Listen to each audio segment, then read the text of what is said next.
Peace. This is a meat and potato sorcery production starring myself, the Water Alchemist, and today's topic for the occult family actually is about you. How do you validate your purpose? This is very important because we live in a society that really doesn't want you to have a purpose and to begin with. What they want is for your job or your career to be your spouse, for it to be your husband, for it to be your wife. Look around you. You notice that more and more jobs now are getting a point system, and a point system doesn't factor in real life things. Like, I've heard heartbreaking stories about how someone lost their job because they picked up a point because they attended the funeral of their mother to put their mother, their Iya, in the ground. Lost their job. Or you get sick, because we got to remember now, this is how it works. You're getting paid just enough in this country to live check to check. So that means if you get sick or a spouse gets sick, this increases exponentially your chances of living out of your vehicle or going to a shelter. So they want to give you just enough, because I look at the jobs report when they give them out and they've been down, but they always say, oh, we've added more jobs. These jobs, they're not telling you, are low-paying jobs. They're not going to tell you that.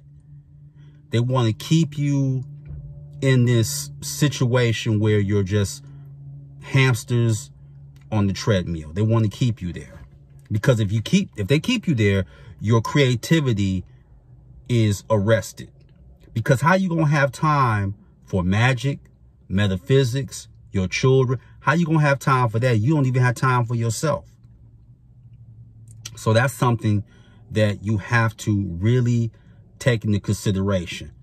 Healthcare, up. You got to pay 4 to 5 times to live anywhere. And like I said, they have a point system. If you even swipe your card wrong, because everything's digitized, if you swipe your card wrong now, and you can get half a point in most jobs for that. Did you know that? You get a half a point if you punch in or out incorrectly. So everything is set up where they're taking you away from your metaphysical divinity. And what I mean by that is, as adults, if we get over the age of 35, we want to ask our children all the time, well, what did you want to do in life? And a child sometimes will say, I don't know, I just want to be happy. That infuriates a lot of us. No, you got to have a plan A. And if that doesn't happen, then you got to have a plan B. Sometimes children are more courageous than adults are, because they just want to be happy. But you get beat down in this third dimensional matrix very early, because it's not about happiness. I've heard people, and it's tragic, but I'm glad as a mentor that I'm there for them, in their late 30s, 40s, 50s. And I always ask them, what do you want to do? What is your purpose? Because you can't validate a purpose if you don't know what yours is. And they like, I don't know what I want to do. I don't know what my purpose is. So it's not so much the destination, it's the journey. So shouldn't you undertake this journey to find out what you want to do? And I'm saying this now as your teacher, be happy, because no amount of money is going to give you happiness. That's why I have an outrage, such indignation towards, oh, I got to get out and get that bag. You know, people that are saying that in their 30s, 40s, and 50s, and they're chasing that bag, and guess what? They're in broken or illusion-like marriages, alcoholics, drug addicts, suffering from depression and stress because they're chasing legal tender that isn't backed by anything. It's not backed by anything. It's not backed by gold, silver. It's not even backed by copper.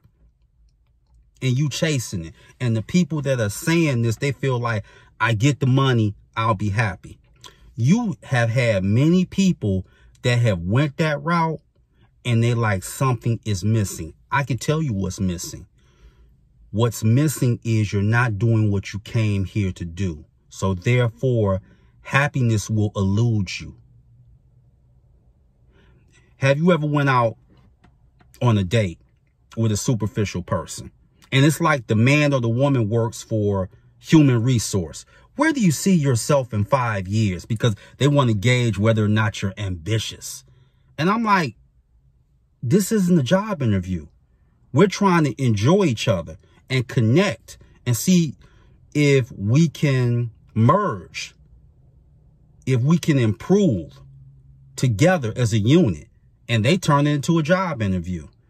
Oh, well, I still have some more applications with other men or women, but I'll keep you on file. You don't let nobody treat you like that. You validate your purpose, and this is what I want to do, and this is the challenge that I want to instigate to my listeners as well as my students. I want you to write down at least 2 things that you want to do.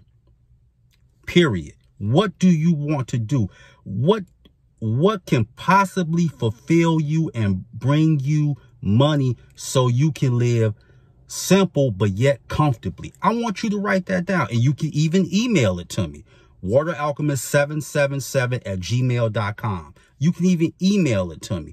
But the saddest thing in the world is when you don't know what your purpose is, so it can bring you true fulfillment. That reads like a Greek tragedy. And those people that do know their purpose, the reason that they really don't want to step out there, and I'll tell you why, because they don't want to be uncomfortable. If you're going to realize your purpose and maximize your potential, you're going to have to be uncomfortable.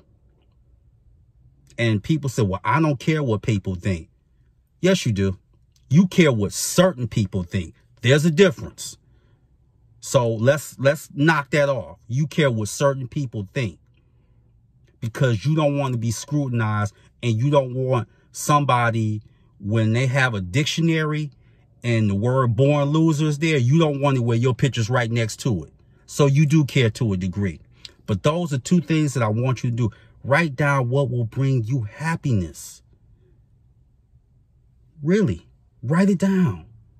And then plan on being uncomfortable. Because if you can get up and you can sit in your car for a half hour, or you can go on your bathroom break and sit in the bathroom for 10 to 12 minutes on your phone, like, why do I keep enduring this? You can do those 2 things. So that's the challenge that I'm issuing to you. So with that, that is your meat and potato sorcery for the day. I am the Water Alchemist. Be water, my friends. Peace.